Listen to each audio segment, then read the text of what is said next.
जी अस्सलाम वालेकुम dear students, my name is Mudassar नवाज़।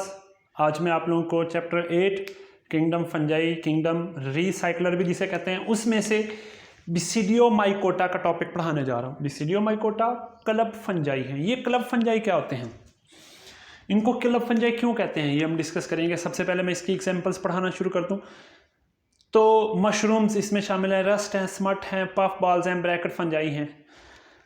आपने पढ़ा है एस्कोमाइकोटा। आप लेक्चर सुनते हुए मेरे साथ बोलिएगा, रिवाइज कीजिएगा, तो आपको बहुत ज़्यादा आसानी से लेक्चर याद हो जाएगा। आपको सुनते सुनते ही लेक्चर याद हो जाएगा। ठीक है जी। तो मैं आपको पहले लेक्चर में पढ़ा चुका हूँ एस्कोमाइकोटा में कितनी स्पीशीज होती हैं एस्कोमाइकोटा की, 60,000। कितनी? 60,000। फंजाई की टोटल कितनी स्पीशीज हैं आपके ज़हन में यकीनन आ गया होगा, 1 लाख स्पीशीज हैं, तकरीबन इससे भी ज़्यादा है। 1 लाख स्पीशीज जो हैं, 1 लाख स्पीशीज जो फंजाई की हैं, उनमें से सिर्फ 60,000 एस्कोमाइकोटा में शामिल। 60,000 स्पीशीज एस्कोमाइकोटा की हैं। तो इसकी कितनी स्पीशीज हैं? 15,000।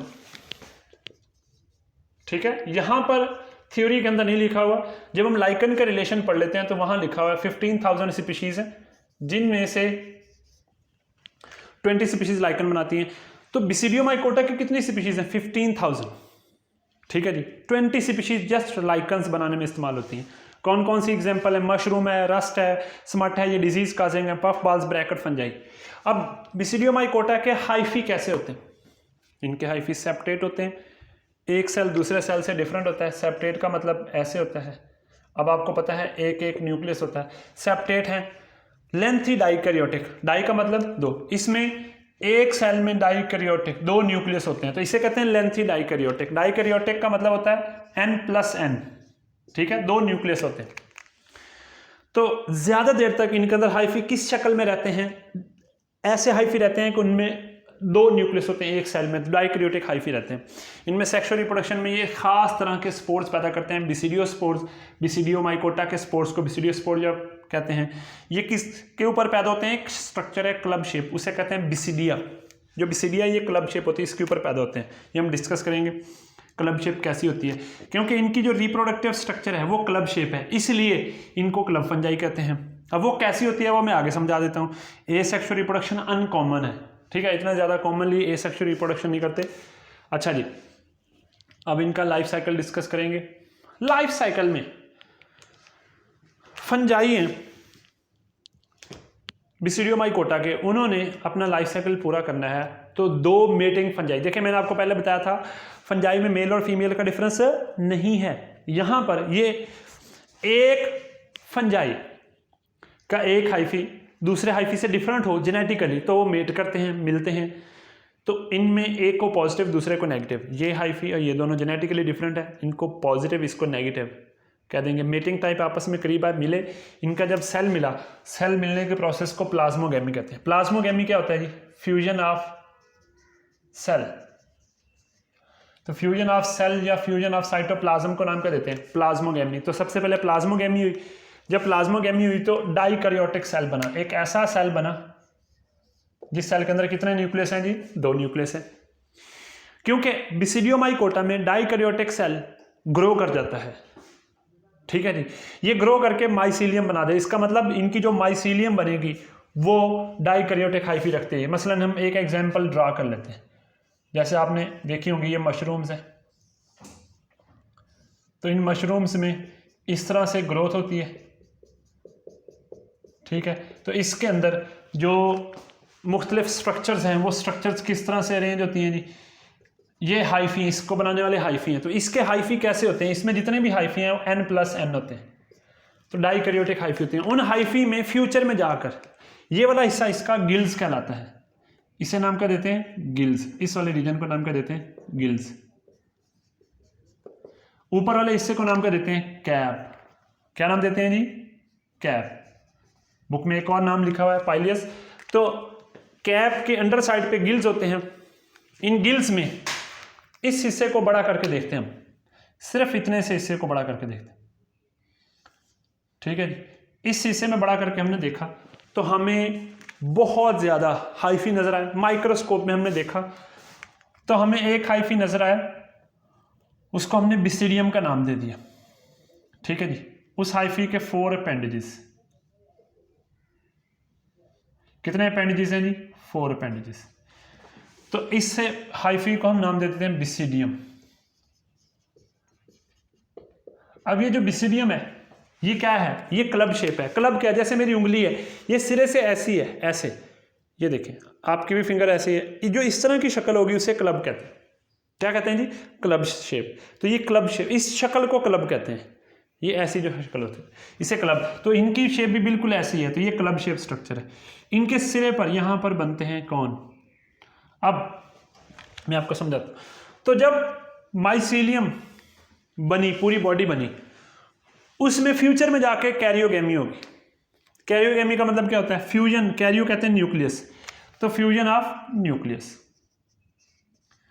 अब फ्यूचर में जाकर के आई fusion of nucleus, nucleus fuse हो गए, इससे जाइगोट बना। मसलन यहां पर जाइगोट बन गया। क्या बन गया? जाइगोट। अब उस जाइगोट ने डिप्लाइड है, कौन सा जाइगोट है? डिप्लाइड, 2n है, उसने करनी है मियोसिस। जब वो मियोसिस करता है तो 4 कितने? 4 बिसिडियोस्पोर्स बनाता है। जितने भी बिसिडियोस्पोर्स होंगे ये सारे के सारे क्या होंगे? हैप्लॉइड होंगे। ये बिसिडियोस्पोर्स बनेंगे बिसिडियम के ऊपर, बिसिडियम के अपेंडेजेस के ऊपर। ये पूरी स्ट्रक्चर बिसिडियम है, ये इसके अपेंडेजेस हैं। इन अपेंडेजेस के ऊपर इस तरह से 4 स्पोर्स बनेंगे। इन स्पोर्स को बिसिडियोस्पोर्स कहते हैं। तो ये सेक्सुअल स्पोर्स हैं। अब ये स्पोर्स हैप्लॉइड होंगे, डिप्लॉइड, हैप्लॉइड, क्योंकि अभी मैंने आपको बताया कि ये मियोसिस से बने। अब ये स्पोर डिस्पर्स करेंगे, जहां डिस्पर्स करेंगे, लैंड करेंगे, वहां पर फिर हाइफी बनाएंगे। वो हाइफी फिर क्या करेंगे? प्लाज्मोगेमी। फिर उससे इनका लाइफ साइकिल स्टार्ट हो जाएगा। डाइकैरियोटिक सेल बनेगा, डाइकैरियोटिक सेल में ग्रो करेगा और पूरी बॉडी बना देगा। पूरी बॉडी में मोस्टली क्या रहते हैं? क्या रहते हैं? डाइकैरियोटिक सेल रहता है, डाइकैरियोटिक हाइफी रहते हैं। माइसीलियम डाइकैरियोटिक रहती है। फ्यूचर में जाकर इसमें कैरियोगेमी थी, इसलिए मैंने बताया था इनके हाइफी लेंथी डाइकैरियोटिक होते हैं। डाइकैरियोटिक फेज बहुत लंबे अरसे के लिए होती है, ठीक है जी। अब नेक्स्ट हम डिस्कस करते हैं रस्ट और स्मट।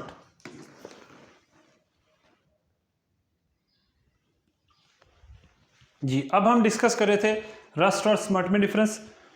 तो जो रस्ट है ये किस तरह के स्पोर्स पैदा करती है? रस्ट एक एग्जांपल है बिसिडियोमाइकोटा की। रस्ट में जो स्पोर्स पैदा होते हैं ऑरेंज येलो कलर के होते हैं। स्मट में जो स्पोर्स पैदा होते हैं वो ब्लैक डस्टी स्पोर्स होते हैं, ब्लैक कलर के होते हैं। इनके रस्ट के जो spores brick rust red colour के भी होते हैं। ब्रिक रेड या रस्ट रेड होते हैं। रस्ट कहते हैं जंग, जंग लग जाता है तो रेड कलर का जंग होता है, उस तरह की इनके स्पोर्स पैदा होते हैं। ये गंदम पर अटैक करते हैं, गंदम पर जंग की तरह दाने बन जाते हैं, पत्ते के ऊपर स्पॉट बन जाते हैं, ठीक है जी। तो ये अगर ये गंदम का पौधा है तो उस गंदम के पौधे के ऊपर ये पत्ता है तो वहाँ पर इस तरह से स्पोर्स बन जाते हैं रेड कलर के, ठीक है।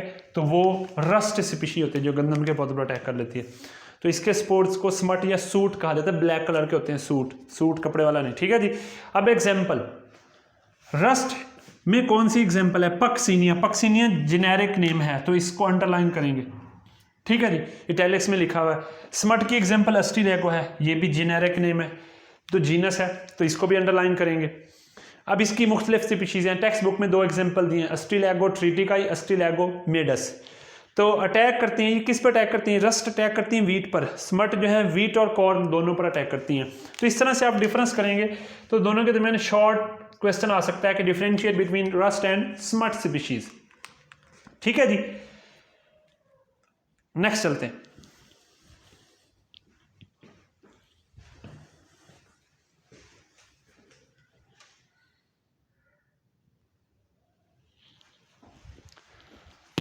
जी स्टूडेंट्स, अब हम डिस्कस कर रहे हैं इसका नेक्स्ट पार्ट।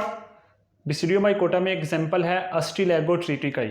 अस्टिलैगो ट्रिटिकाई जो है ये अटैक करती है वीट पे। एक और स्पीशी है अस्टिलैगो मेडस, अगर वो आ जाए अस्टिलैगो मेडस तो वो अटैक करती है किस पर?